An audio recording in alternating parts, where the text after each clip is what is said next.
Bonjour à tous. Vous savez, parfois, un paquet de données, ça ressemble juste à un gros désordre, une collection de faits un peu au hasard. Mais, avec les bons outils, c'est un peu comme être un enquêteur sur une scène de crime. On peut y déceler une histoire cachée. C'est ce qu'on va faire ensemble. Alors voilà notre affaire du jour. On a une série de mesures prises sur des enfants, et la question au cœur de notre enquête est toute simple. Est-ce que la masse et la taille sont liées? C'est une question qu'on pourrait se poser pour plein d'autres choses d'ailleurs. Et voici nos preuves. Une liste de chiffres, la masse et la taille pour 12 enfants.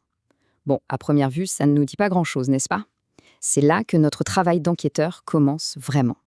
On entre donc dans la première phase de notre enquête. Et il faut bien l'avouer, en regardant juste ce tableau, c'est difficile d'y voir clair. Les chiffres semblent un peu danser dans tous les sens. Clairement, pour être de bons détectives, on ne peut pas juste se contenter d'une liste de faits. Il faut trouver un moyen de visualiser les preuves pour qu'une piste commence à se dessiner. C'est pour ça qu'on va sortir notre premier outil d'enquêteur, le nuage de points. Il faut voir ça comme une grande carte où l'on va placer tous nos indices pour avoir une vue d'ensemble. Alors, un nuage de points, qu'est-ce que c'est? C'est tout simple. On imagine un graphique avec un axe horizontal pour la masse et un axe vertical pour la taille. Chaque enfant va devenir un point sur cette carte, positionné très précisément grâce à ces deux mesures. Et à mesure qu'on place ces points, notre tableau de chiffres un peu austère se transforme en un nuage de données bien plus visuel. C'est notre tout premier aperçu de l'histoire qui se cache peut-être là-dessous. Bon, maintenant qu'on a ce nuage de points, la prochaine étape, c'est trouver son centre. Un peu comme si on cherchait le centre de gravité de toutes nos preuves pour y voir plus clair dans ce chaos apparent. Et pour ça, on a un concept clé, le point moyen. C'est vraiment une avancée majeure dans notre enquête parce qu'il va nous donner un seul point, un point central, pour tout notre nuage de preuves.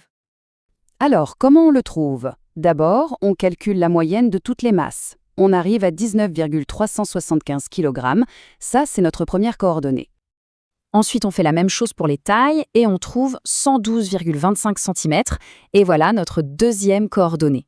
On l'a, notre fameux point moyen, le point qui résume tout le groupe. Et regardez bien, en plaçant ce simple et unique point sur notre graphique, on a un point d'ancrage. C'est le cœur de nos données. Tous les autres indices sont dispersés autour, mais lui, il nous donne la tendance générale. C'est capital. Puisqu'on a maintenant le centre de nos preuves, il est temps de formuler une théorie. Et on va faire ça en traçant une ligne, la ligne qui semble le mieux expliquer le lien entre tous nos indices. Cette ligne, on l'appelle la droite d'ajustement. C'est un outil mathématique assez puissant qui va dessiner l'histoire la plus probable qui relie tous nos points. Et le truc génial, c'est que cette droite, elle passe toujours, par le point moyen qu'on vient de calculer. Et voici l'équation de cette droite. Bon, ça a l'air un peu technique, mais c'est tout simplement la formule précise de l'histoire que nos données nous racontent. En gros, ça nous dit que pour chaque kilo en plus, la taille semble augmenter en moyenne de 1,3 cm. C'est la question cruciale, n'est-ce pas? Ce n'est pas parce qu'on a une théorie, une belle histoire, qu'elle est forcément fiable. Comment on peut savoir si notre conclusion tient la route? C'est là qu'intervient le dernier outil de notre mallette d'enquêteur. Un moyen de mesurer à quel point on peut avoir confiance dans la ligne de tendance qu'on vient de tracer. Cet outil, c'est le coefficient de détermination, ou R². Il faut le voir comme un score de fiabilité pour notre théorie. Il nous dit, sur une échelle de 0 à 100%, à quel point on peut se fier à l'histoire que notre ligne nous raconte. Pour que ce soit bien concret, regardons quelques exemples. Pour des temps de course de voiture, on a un R² de presque 96%. Là, c'est un lien hyper fort, très fiable. À l'inverse, le lien entre le poids d'une voiture et sa consommation, à peine 2%. Autant dire qu'il n'y a quasi aucun lien. Et nous, dans notre affaire, 63,5%. C'est ce qu'on appelle un lien modéré. C'est une piste sérieuse, mais ce n'est pas non plus une certitude absolue. Ok, maintenant qu'on a notre théorie et notre score de confiance, on peut essayer de s'en servir pour faire une prédiction. C'est l'heure de rendre le verdict de notre enquête. Voilà comment on fait.